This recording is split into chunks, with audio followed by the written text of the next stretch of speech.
Bonjour à tous. Bien, je viens vous parler de l'organisation maintenant française sous l'égide de l'Union nationale des conventions de futsal. L'organisation des conventions, c'est très simple, puisque après une analyse serrée et marketing, nous avons vu qu'il était plus intéressant et peut-être plus, je dirais, oui, plus intéressant de faire émerger des joueurs dans des petites villes, petits villages, etc., que d'aller chercher un joueur à l'étranger ou autre. Donc les conventions, c'est un regroupement qui permet d'économiser énormément d'argent et d'organiser, bien entendu, à l'intérieur de cette convention, avoir à peu près 10-12 équipes, un championnat, une coupe, et petit à petit, de maîtriser une sélection de cette convention. Pourquoi ceci? Pour une simple bonne raison, c'est on va organiser cette année 3 compétitions. Il y aura la Ligue des clubs champions de convention, la Ligue des vainqueurs de coupe de convention, et bien entendu la Golden League avec les sélections de convention. Pourquoi ceci? Pour une simple bonne raison, c'est que plusieurs de nos contacts avec les chaînes de télévision, des sponsors, etc., puisque vous savez que vous, comme nous ne sommes pas la fédération reconnue, eh bien, ce qu'ils cherchent, c'est du très haut niveau, c'est du haut niveau.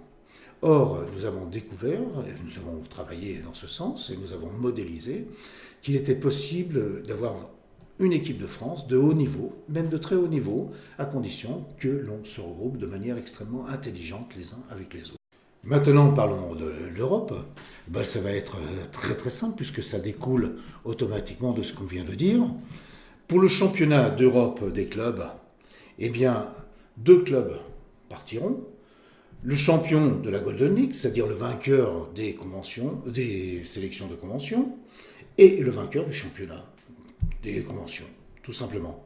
Quant au championnat d'Europe des vainqueurs de coupe, là aussi c'est très simple, ce sont les 2 premiers qui auront gagné le Final Four de cette compétition. Voilà. Ensuite on va parler du 3e niveau, qui est l'équipe de France. Eh bien l'équipe de France sera constituée pour les championnats nationaux européens, championnat des nations européennes, par une sélection de la sélection qui sera faite. Nous allons essayer de mettre également à disposition de tous les clubs un CREPS, puisque nous travaillons également pour travailler avec les CREPS, qui sera à disposition pour les formations, pour les stages, etc. Voilà ce que je voulais vous dire sur l'organisation future de l'Union des clubs de futsal, maintenant des conventions de futsal. Alors sachez quand même, et je le répète de manière systématique, chaque président de convention sera au comité. C'est-à-dire qu'en fin de compte, on veut un sport qui appartient à ses sportifs et un sport participatif. Un sport participatif où chacun aura un rôle à jouer et participera à toutes les décisions. Voilà ce que je voulais vous dire ce soir. Et tout à l'heure, nous allons recevoir Richard Dean, le président de l'UNCFS, pour nous entretenir avec lui. À bientôt. Richard Dean. Bonjour. Alors Richard Dean, pour ceux qui ne le connaissent pas, on va dire que Richard Dean, c'est quand même le président de l'Union nationale des conventions de futsal, puisque les statuts ont été changés. Tout à fait. Et c'est quand même l'Union nationale, l'UNCFS, Oui, on a gardé. qui a gardé pour suivre et avoir la suite de cette grande histoire du futsal français. Tout à fait. Voilà. Donc Richard Dean était également le président des Black Panthers, qui a concouru en Coupe d'Europe. Oui. Voilà. À l'Union européenne de futsal. Tout à fait. 7e. Ouais, c'est ça. On était sortis des poules, on avait fini milieu de tableau. C'était déjà une belle prestation pour une première. Ouais. Pour une première. Et vous avez été privé, Richard, de 2e participation à au championnat d'Europe, au moment où l'UNCFS a eu certains problèmes. C'est ça. En fait, on devait reparticiper, en fait, on va dire, à la Coupe d'Europe, puisque nous étions qualifiés pour le Final Four, où nous avions fini dans les équipes, dans les places qui pouvaient nous permettre d'y reparticiper. Et en plus, finalistes de la Coupe de France à l'époque, face à Chaumont. Donc les deux clubs, aussi bien le Nord des Black Panthers que de Chaumont, étaient lésés dans cette histoire, puisque malheureusement l'UNCFS a été exclu de l'UEFS et remplacé par une fédération en fait, qui s'était créée rapidement, on va dire très rapidement même, avec certains anciens, on va dire, de l'UNCFS, et donc qui ont malheureusement pris notre place que nous avions gagnée sportivement l'année précédente. Donc ce que vous êtes en train de dire, c'est qu'il y avait des gens qui ont pris la place alors que l'Assemblée Générale se préparait. Il y avait l'Assemblée Générale pour, disons que Brachet devait partir, il y avait tout un ensemble de là, et que tous les clubs puissent repartir ensemble. Tout à fait. Bon, vous avez été privé sportivement. Oui. D'accord. Donc là, vous avez fait les choses extrêmement démocratiquement, c'est-à-dire que vous n'aviez pas été déjà convoqué à la nouvelle Assemblée, qui est la nouvelle constitution de cette fédération. Ouais, cette nouvelle fédération. Oui. Cette nouvelle fédération, vous n'aviez pas été convoqué. Donc là, vous avez envoyé une convocation à tout le monde pour éventuellement, si on pouvait demander aux gens s'ils voulaient participer à une création de relance de l'Union nationale des conventions de futsal. Tout à fait. Et à ce moment-là, disons, c'est reparti. Vous avez repris tout doucement votre place au sein de l'Europe. Vous avez déjà participé à une première compétition mois de juin, vos équipes. Ouais. Vous êtes sélectionné pour le micro-futsal en Coupe d'Europe et également en Coupe du Monde. Ça.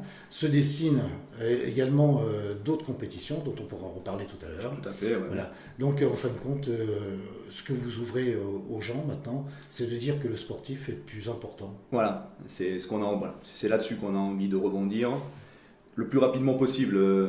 Tourner un peu le dos aux affaires, repartir sur le sportif, c'est-à-dire se consacrer à toutes les belles échéances qu'il y a à venir. Hein. Vous l'avez dit, au mois de fin septembre, on est en Espagne pour participer à ce micro-futsal, on est à Moscou au mois de novembre, on est au championnat d'Europe des Nations au mois de mai, et ensuite les clubs participent à leur Coupe d'Europe au mois de mai aussi également.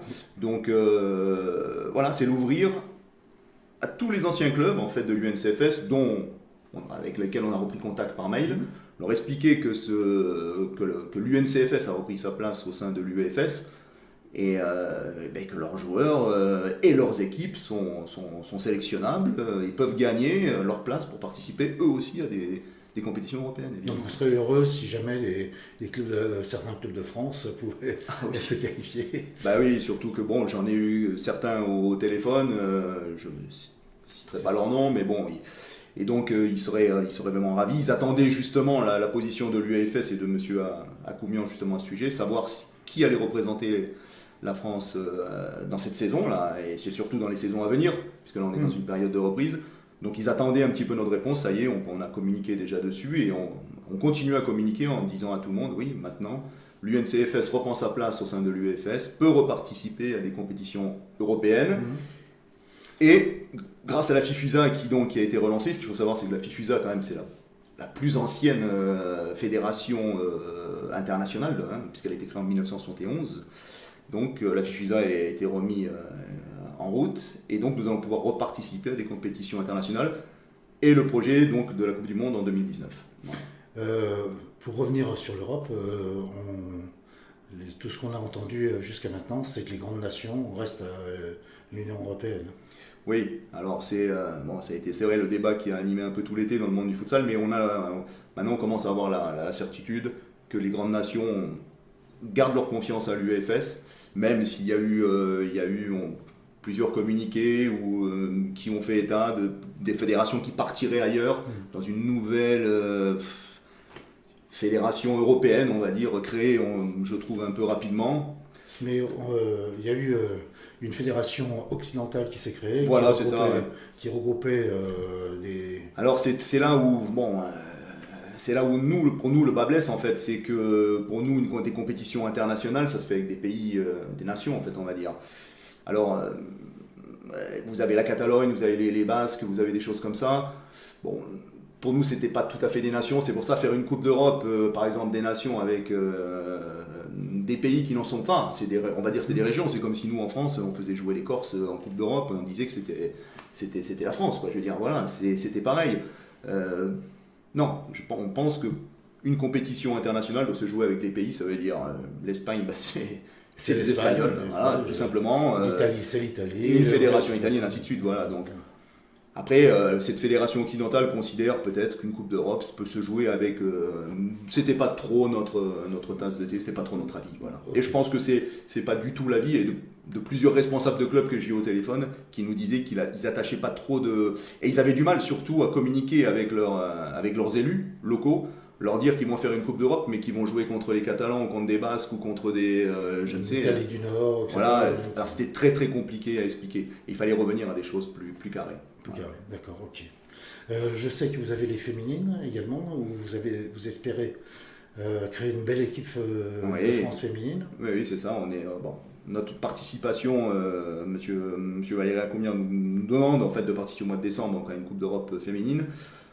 On a beaucoup de choses à faire en même temps, mais le projet commence à prendre forme, on peut dire, puisqu'on a trouvé déjà un futur entraîneur, et c'était ça le plus important, parce qu'il fallait... c'est pas un entraîneur, c'est une femme, donc qui pourrait prendre le poste. Et donc voilà, il fallait quand même qu'on regroupe certaines choses avant de s'engager. Le projet, il n'est pas finalisé, mais il est en bonne voie, on va dire. D'accord. Dites-moi, on va parler de la nouvelle organisation de la France, si je puis dire maintenant, avec le fait d'avoir des conventions locales qui regroupent en fin de compte un certain nombre de clubs. C'est ça. Alors ça leur permet effectivement d'avoir moins de dépenses et de pouvoir détecter des talents en proximité. C'est ça. Et puis donc ce qui voudra dire que dans ces conventions, c'est un peu le club qui réunit les clubs et qui est l'ADN. C'était un peu l'idée. On s'est aperçu au cours de nos campagnes européennes qu'on avait du mal à lutter contre certains pays. On a un retard, c'est tout. Oui, c'est des professionnels en face. Oui, souvent, et c'est des gens qui sont... Voilà, c'est des pros, oui, on peut le dire. Donc on s'est dit, nous, on n'est pas des pros, on n'a pas d'argent, donc il fallait qu'on ait des idées. Et donc l'idée, elle était toute simple, ça veut dire dans ces conventions, on sélectionne les meilleurs joueurs qui partent, en fait, si vous voulez, disputer ces compétitions européennes, ce qui nous permet à nous d'élever notre niveau de jeu avec les meilleurs joueurs de chaque club et de pouvoir rivaliser, je ne dis pas encore de gagner, peut-être pas de gagner, mais au moins de rivaliser avec les grandes nations européennes. Oui. D'accord, donc dans cette DA, si je puis dire, c'est là où on aura la sélection des joueurs qui feront l'équipe de France. C'est ça, alors bien sûr il y a la sélection de la convention, ensuite la sélection qu'on appelle les conventions, ça peut être du VAR, ça peut être, mais c'est de la convention on va dire, et ensuite bien sûr, oui, ça sera là-dedans seront piochés les meilleurs joueurs. Donc alors, si je comprends bien, il va y avoir dans les championnats, tels que maintenant vous les organisez en France, donc il y aura la finale des champions de coupe. C'est ça. La finale de toutes les conventions, la finale des champions des champions. C'est ça. Et il y aura une finale des sélections de conventions. Exactement. Voilà, il y aura 3 compétitions. Ça fera 3 grosses compétitions nationales, mais ça sera intéressant. Ça permettra de dispatcher un petit peu dans toute la France. Ça veut dire qu'il peut y en avoir une dans le sud, une dans le nord et une ailleurs, on verra. Tout à fait, oui. Ça peut être intéressant pour le développement géographique du sport. Ça permet de léser personne. Et puis ça permet surtout d'avoir une élite ensuite pour les compétitions internationales. Oui. D'accord. C'est le but, oui. C'est le but. En fin de compte, on risque d'avoir cette fois-ci une France compétitive. Ah oui, c'est vraiment le but. C'est le but. Ouais, c'est vraiment le but. Et non pas une France fragmentée, on va dire. Ça veut dire qu'on prend certains joueurs d'une certaine région pour en faire une pseudo-équipe de France. Non, le but, il est vraiment que émerge dans chaque région de France les meilleurs joueurs qui seront sélectionnés dans leur convention, qui ensuite seront sélectionnés au niveau national, tout simplement. Et on les verra jouer, puisqu'il y aura des rencontres, une finale des conventions. Bien sûr. Donc, en fin de compte, en 2018, si je comprends bien, partiront les vainqueurs de coupe, partiront la meilleure sélection et le champion. Et disons, à la sortie du championnat des sélections, il y aura la constitution de l'équipe de France. C'est ça. D'accord. C'est une manière de dégager, si vous voulez, naturellement Et de Une pouvoir élite. aller chercher loin. Et d'où la chercher le plus loin possible, parce qu'on sait tous très bien que dans les petits clubs, ou même dans les petits villages, Il y a des on trouve- talents. où il y a des talents, bien sûr, et on le voit, nous, en tant que dirigeants de club, on le voit partout, tout le temps. Et on se dit, mais qu'est-ce que fait cette personne ici? Qu'est-ce qu'il faut à jouer ici? Et combien de fois ça nous arrive dans la saison d'aller voir un jeune et de lui dire, mais tu perds ton temps. Et là, ça va permettre justement de lui donner une chance d'émerger et d'atteindre, d'atteindre, De haut niveau. ouais. En plus, c'est un avantage, c'est que ça permet de créer des cadres C'est ça. pour les clubs. Bah oui, tout à fait. Ça veut dire qu'un gars qui participe à une compétition européenne, quand on l'a bien vu encore grâce à la sélection du Var qui est partie jouer au mois de mai, donc cette Coupe d'Europe, les joueurs qui reviennent dans leur club, c'est pas qu'ils se sentent investis d'une mission, c'est peut-être un peu gros, mais on les sent en place et capables de transmettre un petit peu le message de ce qu'est-ce que le futsal à un haut niveau. Non, tu devrais pas faire ça, non, on devrait jouer autrement. Et ils ont vraiment beaucoup appris en une semaine. Et le message passe vraiment très bien dans les clubs. Ouais, très bien. Ouais. En tout cas, je vous remercie déjà pour cette... là. Donc maintenant, on a vu tout ce qui était important sur là. Nous demandons au club, si ça les intéresse, de venir sur le site de Fédération France, puisque la construction du site de l'UNCFS est en cours. Donc vous ne l'avez pas encore, mais elle va bientôt apparaître. Et donc c'est simplement sur le Facebook que vous pouvez, donc on vous donnera l'adresse, vous pouvez éventuellement prendre contact et puis vous aurez éventuellement des contacts à ce moment-là avec Richardine qu'on vous communiquera sans problème. Et si vous êtes intéressé, eh ben, pourquoi pas, le championnat du monde est ouvert à vous aussi. Ouais. Merci à vous. Merci.